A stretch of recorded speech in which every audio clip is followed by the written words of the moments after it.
Welcome to Compassion Speaks, where we give a voice to the nonprofits in the community.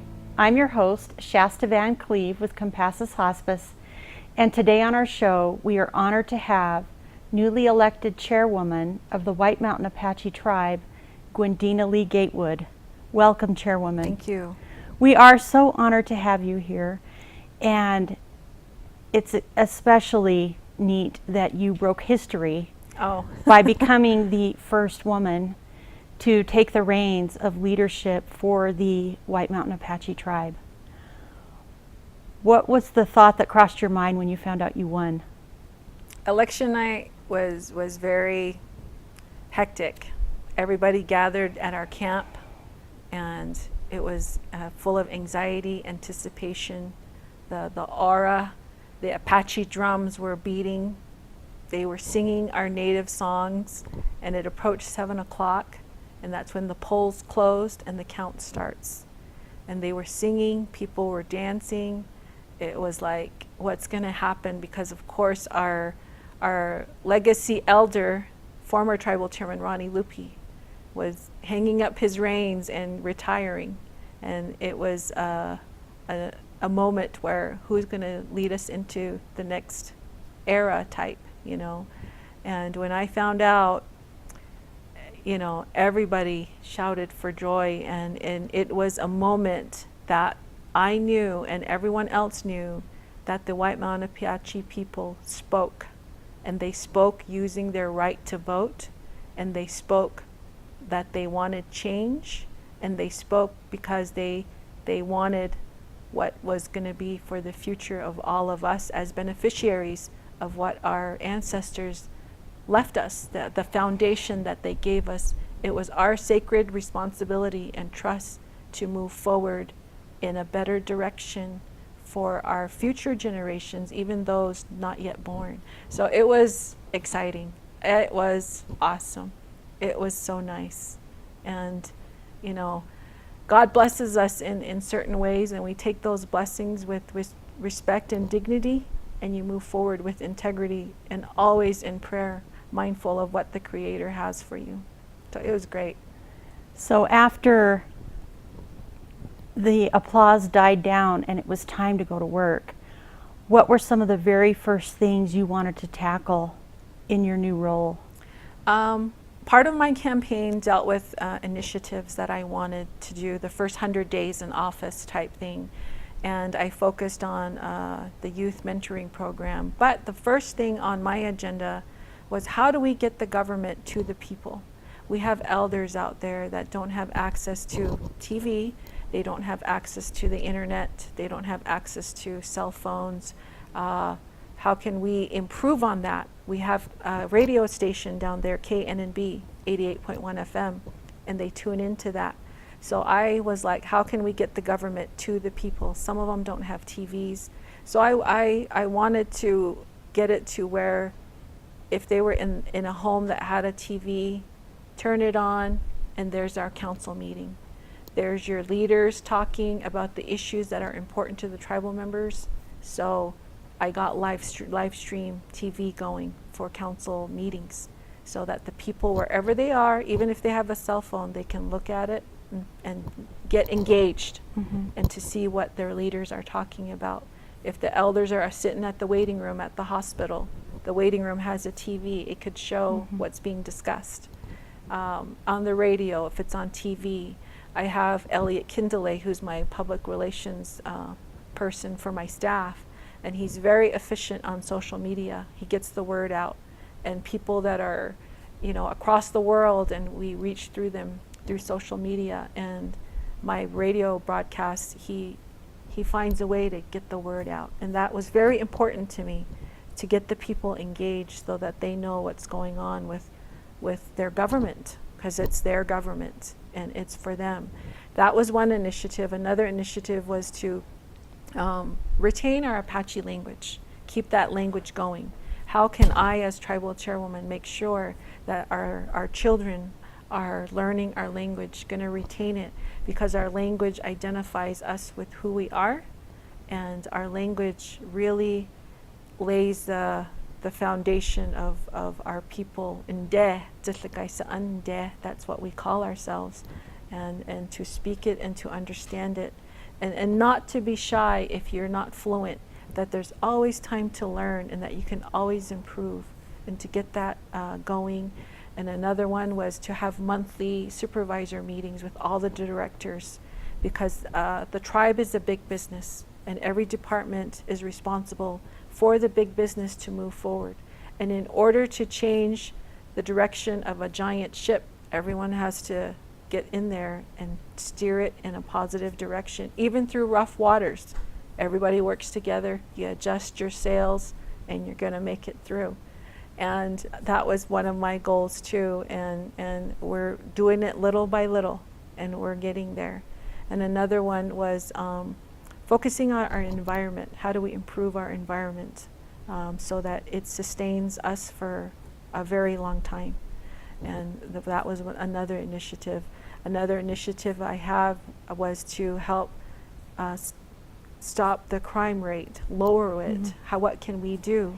You know, all those different initiatives that I have.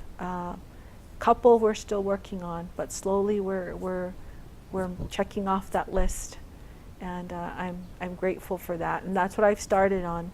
Just the other week, our water rights bill passed in the Senate, and then just on Monday, the House of Representatives passed it in Washington, D.C.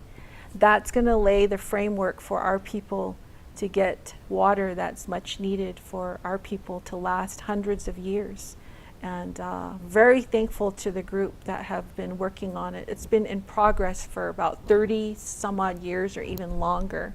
And my former boss, Tribal Chairman Ronnie Lupi, was a champion fighter in our water rights, because to our people and to everybody, water is life. You need water to live. Everything needs water. And to our people, it helps us with our irrigation, with our drinking water to meet our needs. And so we're looking forward to that day when it becomes reality, that we can get a pipeline, a 55-mile pipeline from White River all the way to Sibique to deliver safe drinking water to our people. And then so that we could also have agriculture, develop infrastructure. So Monday, you could say, was a very historic day for our Apache people. And it was such a blessing. And we still have 2 items we need to do, and we're thinking that it'll be about 20 months before those things get done, which is an environmental impact statement, and then the design of our dam for the water system. So once that's done, we're ready to go, and I'm looking forward to that. It's going to open up a lot of opportunities for a lot of our people. That sounds fantastic. Yeah. And you've done a lot just in a short amount of time. Thanks. For our viewers that aren't familiar with the boundaries of the tribal land, can you explain, you mentioned Sibique, can you tell us how big is the reservation? It's 1.2 million acres, or 1.6, I'm sorry. I always, get that. It's 1.6 million acres. And we have the 4 seasons.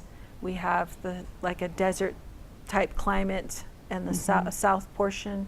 We have a higher elevation towards Sunrise, Mount Baldy, our sacred mountain there, ponderosa pine, spruce trees, aspen trees, and it's a different layer of different types of landscape throughout the whole reservation, and it's very beautiful.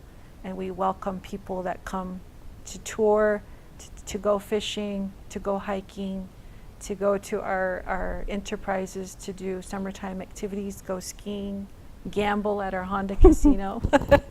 But we welcome everybody. We want them to come see what we have to offer and to take family there. You had mentioned a little bit about the elders of your tribe, and I'm imagining the tremendous change that they've seen over their lifespan. Because they are such valuable members of our society, what type of programs and support do they receive on the reservation? Our elders are very important. They are our wisdom keepers. They know our history, and they give us counsel. And it's very important for us to listen to them and to take care of them. So what's offered for our elders, we have an elderly services program, and the ones that are eligible through different programs get meals delivered to them to their home, because sometimes they can't drive, they don't have access to transportation. And is that just in White River? White River and Sibique, Okay. and the surrounding communities. And that makes it difficult for the elderly services program, because we need reliable transportation. And when funding is limited, we need reliable transportation. So right now we're looking to get a van, and so finding ways to find funding to get a van for our elders so that the meals could be delivered. And then sometimes they do field trips, and they can get in the van and just go for a drive. And I know during Halloween they go to the pumpkin patch and pick their own pumpkins. And we also have Christmas events where the community comes together and we honor them. They have a celebration there. They decorate the Christmas tree, and we try to get every elder to get some type of a gift, and that's offered there. And every month they play bingo, and they get little prizes, little necessities, just toilet paper, paper towels, candy, household items. They get monthly checks, and monthly checks can only go so long. And so at the end of the month, when they play bingo and they win those prizes, that helps them to get to the next monthly payment that they can get, so that they can do what they need to do. And we have meals for them at our Elderly Services Center, breakfast and lunch, and they come there to eat. And on a hot day, we want them to just stay indoors and to be hydrated and to drink water. And sometimes during the summer, when we run out of water, we actually run out of water. If they don't have access to telephone or transportation, we don't know if they're okay. So we deliver a message: go check on your elders, go check on grandma, check on grandpa, make sure they're okay, take water with you, make sure that they're able to withstand this heat, but don't keep them in hot areas. Take them where it's cool, take them for a drive. So we love our elders. They're very special to us. And the 150 meals that get home delivered, majority of the rest of the elders come to the Elderly Services Center to eat and lunch and breakfast. Where is that located? It's right there in the middle of town, right near our executive building, and it's on East Walnut Street. So the Highway 73 runs north to south, and when you're driving down from Pine Top down to White River, you get into the middle of town there. And in town we have a new crosswalk with lights on top. Everybody knows it, can't miss it. And so right there you turn left, and the first brick building to your left, in there you'll find the Elderly Services. There's a big window there, and if anybody wants to donate, we always welcome blankets for the winter time, water for this, whenever they need it, household items, toilet paper, paper towel, cleaning items. Sometimes our Apache elders, this I know because my parents were elders. They're not here anymore, but they really like hard candy. Oh. They like handkerchiefs. They like crossword puzzles and pens, because a crossword puzzle can keep them busy and it stimulates their brain, and so they're engaged, and that keeps their memory in check, and they get to participate in looking at the crossword puzzle, and then they get their brain engaged. And then sometimes we have elders that are looking for walkers, wheelchairs, canes, things to help them get around, and those things can be expensive. Yes. So we accept those. And then any items that they're willing to donate, we love to have. And some of our elders are in nursing homes that are not here. They're Phoenix, Globe, Tucson, and it's hard for families to travel out there too. Do you have any plans to try to get a nursing facility or assisted living facility in White River? Yes, that is our goal. A lot of our Apache families want to have a nursing home in White River, and to have a nursing staff that's Apache, that they can speak to them and they'll feel at home because they are home, and to get the care that they need. Our Apache elders in our culture, they are to be respected, and the ways that they were taught how to be courteous, the do's and don'ts of ethics, of etiquette is a little bit different, and we want to implement that in the nursing home for them so that they feel at home, Can you give us an example of maybe one or two things that might be? Like for an Apache woman, if she's an elder and she's wearing a camp dress, that's a traditional clothing. I know my mother, she was an elder, and she always told me, these are my clothes. Men shouldn't handle a woman's clothes. It belongs to her. So like in the nursing home, if there's a male nurse and he's carrying her clothes and she's an elder, it's kind of like you just don't do that. So the culture awareness of staff is very important, so that it's not offensive to the elder, and that makes them feel more appreciated and that their feelings count. Another thing is brushing the hair.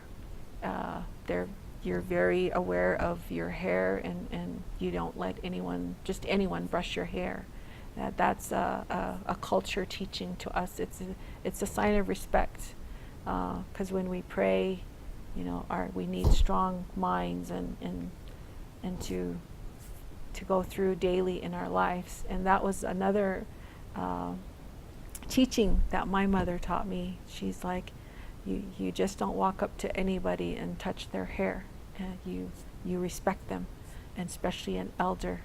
They're very aware of who they are, and when they're older, you have to let them know, I need to do this for you. That's why it's very important to our people that we have culture awareness for our elders and just anybody in general, and don't ever hesitate to ask a question, because that's how you learn about our culture. And they're very respectful, and they are mindful of our culture.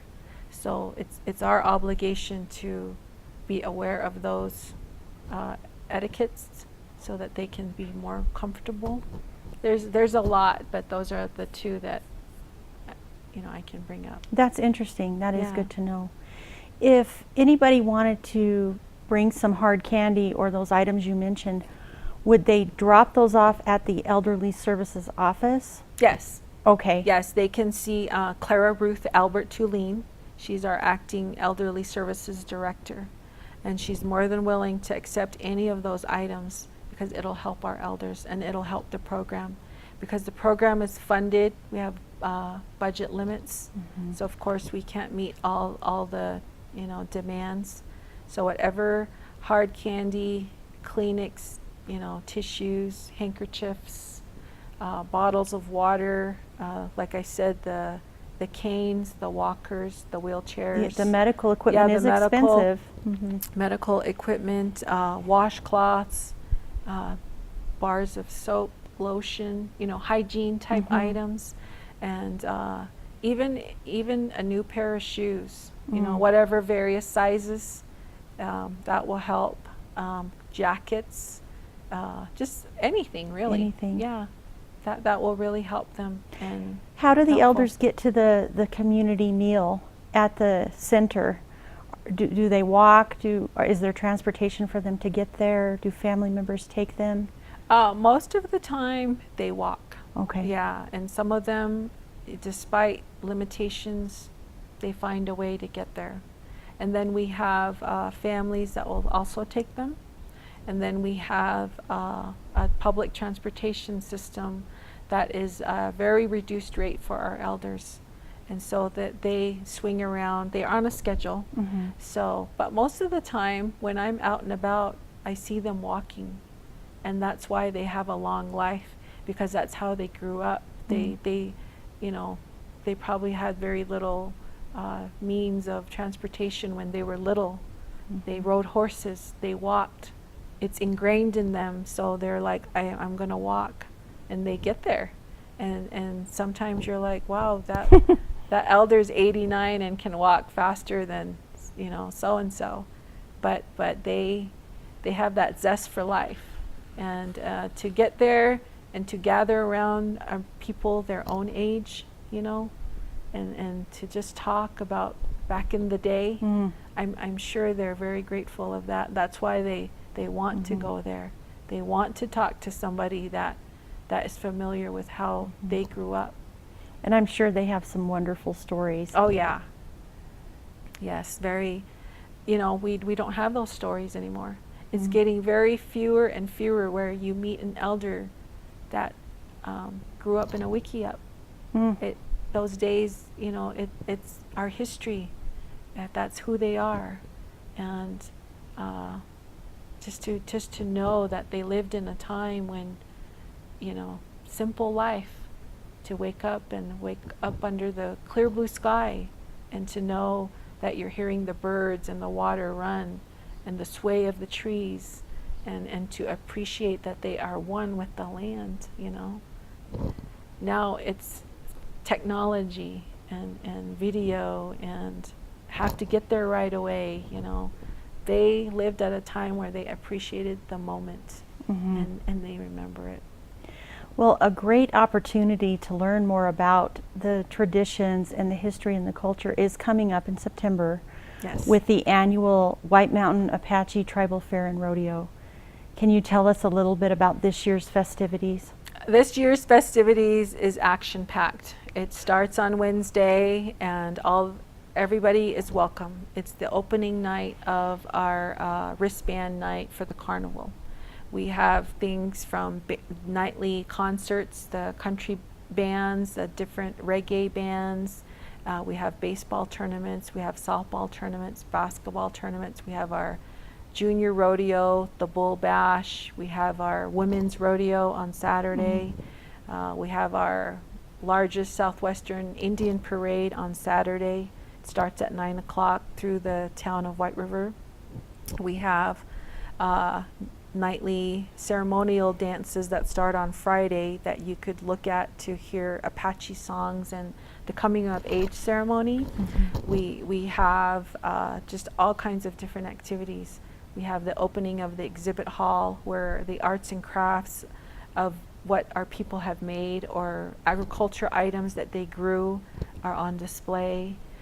We have the senior rodeo. We have the fry bread contest. Oh, that sounds fun. So if you want to eat the best fry bread from the best fry bread makers, you know, come to the fry bread contest. And you can partake in that. Everyone's welcome. It's open to the public.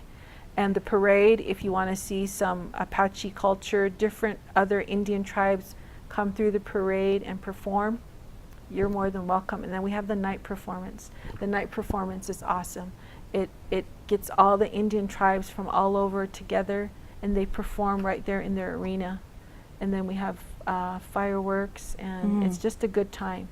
Eat traditional Apache food, and just, you know, meet old friends and family, and just reunite, and just enjoy the outdoors too. If you want to go to the fair and then the next day go fishing, go hiking, hey, come to White Mountain Apache Tribe.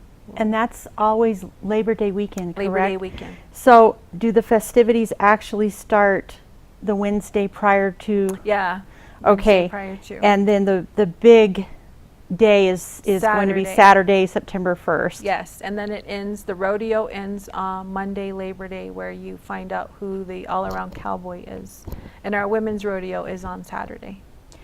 So if anybody wanted more information about the Tribal Fair and Rodeo, where should they go on the internet to find that? You can go to our website, wmat.us, www.wmat.us, and on there's a subcategory for the fair and rodeo. We're also on Facebook. Okay. So if you go to Facebook and put White Mountain Apache Tribal Fair and Rodeo, all our events will go up and you'll find all the details there.